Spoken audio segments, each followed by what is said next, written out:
The Lesson, A Fable for Our Times by Lynn Pearson, illustrated by Kathleen Peterson.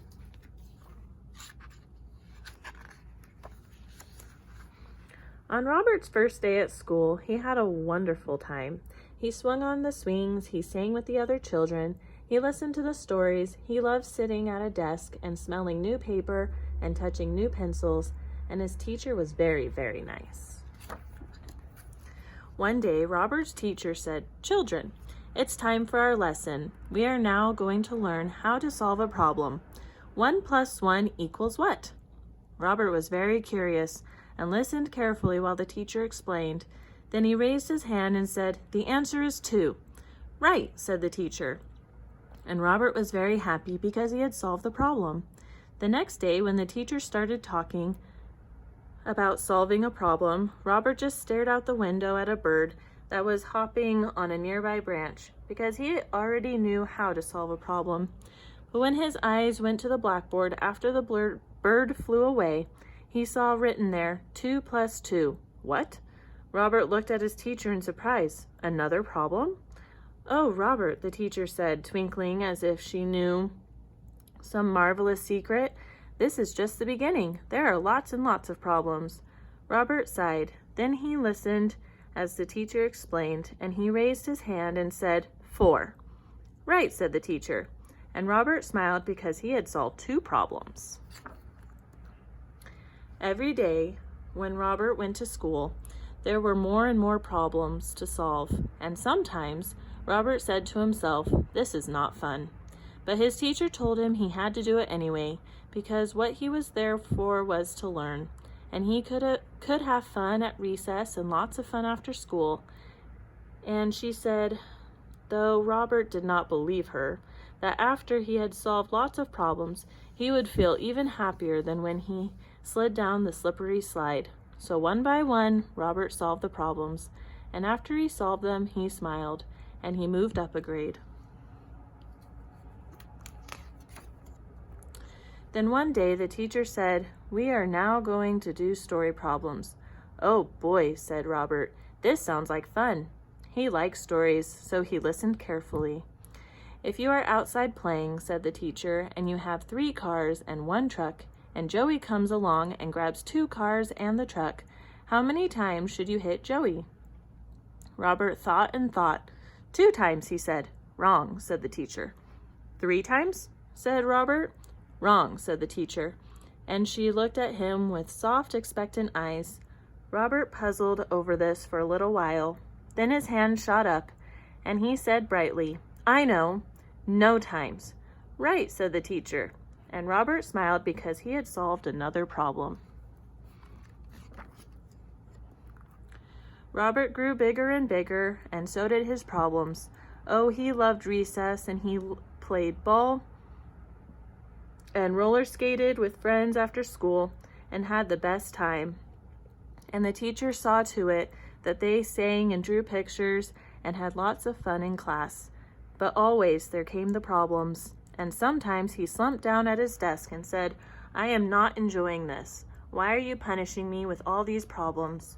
And Robert's teacher, now twinkling as if the secret were even more wonderful, answered, "Oh, Robert, I am not punishing you. It's just that you have moved up a grade and are ready for harder problems. And here comes one now." Robert held onto his desk with both hands and squeezed his eyes shut and listened. "Robert, if you ride your bicycle 2 blocks east and 3 blocks north, and you fall off and break 1 leg, is it your fault, or the bicycle's fault, or the sidewalk's fault, or your parents' fault because they gave you the bicycle for your birthday last August? And do you ever ride a bicycle again? And what do you do while you are lying in bed and can't go out to play?" Robert worked on that one for a long time, and it was not fun at all, but finally he got it right, and his teacher smiled. Robert was proud of himself, and he smiled too, and the teacher moved him up another grade. One day, as Robert was gazing out the window at the raindrops that were making puddles on the sidewalk and thinking what a great splash he could make, he heard his teacher say, "Robert, If your family moved to a small house in a big city, and you had to leave behind 2 aquariums and 1 dog and your best friend—" "Oh, no," interrupted Robert. "I don't want that problem. Give me a different problem." "But I can't," said the teacher. "This is your problem, and you must solve it." So Robert worked on it and cried a little, and finally, after some time had passed, he found that he had solved the problem, and he smiled, and it felt good. And the teacher moved him up another grade. Robert had a long summer vacation and played and played and played, and when it was time to go back to school, he was ready. For a while, Robert was given some very simple problems like, "Robert, if you take 5 minutes longer in the shower and 4 minutes longer on breakfast, how long will it take you to walk to school because the bus already left?" But one day, Robert could hardly breathe as he heard the teacher say, "Robert, if you were a teenager and you were not doing well in school, and you were not popular, and you had pimples all over your face, and your parents were getting a divorce, and you thought it must be your fault, and you felt that life was the pits, would you A, take drugs to make the pain go away, B, kill yourself, C, hate your father, or D, think of another solution?" "Oh, no," said Robert, hiding under his desk. "I can't do that one. I like the problems about oranges and bananas in the grocery store, or missing the bus. This one is too hard. Why are you punishing me?" "I'm sorry, Robert," said the teacher kindly. "You're a big boy now, and you have big boy problems. Now come out from under that desk and solve it. You are here to learn." So Robert slowly came out and studied the problem and frowned, and even dropped a few tears onto his wooden desk. He didn't get it right the first time, but the teacher was patient and saw to it that Robert had some extra loving attention. And at last, Robert leaned back and said, "Whew, that was a tough one." "It was indeed, Robert," said the teacher, "but you solved it, and I'm proud of you." Robert had thought he might never smile again, but finally he did smile. And on the way home from school, he noticed that the sky was bluer than he ever remembered seeing it, and he moved up to the next grade. Robert's teacher gave him all kinds of problems, and he eventually learned it was no use to hide under his desk, or to tell her no, or to yell. They were his problems, and he would have to solve them, and sometimes a new one came before the last one was finished.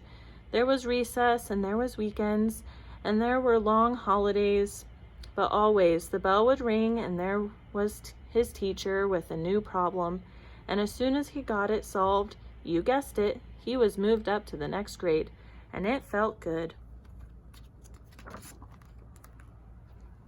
Robert, if you had 7 dates with one girl and fell in love with her, and 4 months later asked her to marry you, and she said no, and you felt like a complete zero.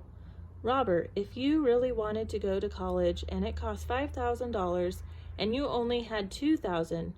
Robert, if your wife, who was really a very good woman, had 10 habits that drove you absolutely crazy and was 30 pounds overweight and spent half her time on things that were important to her but not to you. Robert, if you had 3 children and one of them was born with a birth defect that added to your sorrows because it subtracted from her possibilities and divided your attention and multiplied the problems of caring for your family.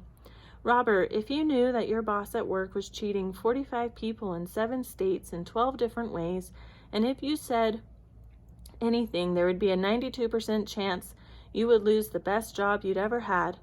Robert, if you woke up 14 mornings in a row wondering if it was worth it to get out of bed because you felt like you'd been giving 100% to 24 people and getting only 30% in return, and you felt yourself going down and down and down, and your brother's house went up in flames, and your wife's mother was in a terrible accident, and your daughter wanted to marry a jerk, and the pollution thickened, and the ozone thinned. Robert sat at his desk for years and years and did his best, and everyone who loved him gathered around and encouraged him, but they knew they could not do Robert's homework for him, for these were his problems, and they each had problems of their own. And Robert encouraged them, but the only problems he could really work on were his. And when he couldn't solve a problem, no matter how he tried, The teacher was very patient and smiled and said, "That's all right, Robert. We'll come back to that one some other time." Gradually, Robert stopped saying, "Oh, why are you punishing me with all these problems?" For he knew he was there to learn, and he learned that learning made him happy, and he found that he smiled a lot, and he moved up from one grade to the next.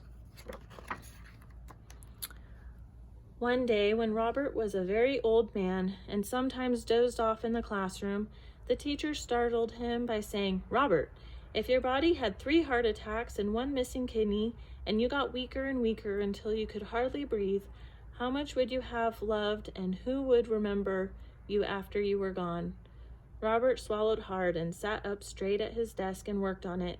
Suddenly, he realized that all the lessons he had been learning all his life had really been only one lesson, that all the problems he had been working on his life had really been only one problem, this problem.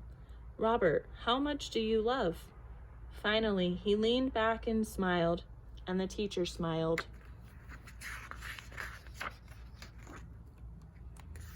And Robert moved up to the next grade. The end.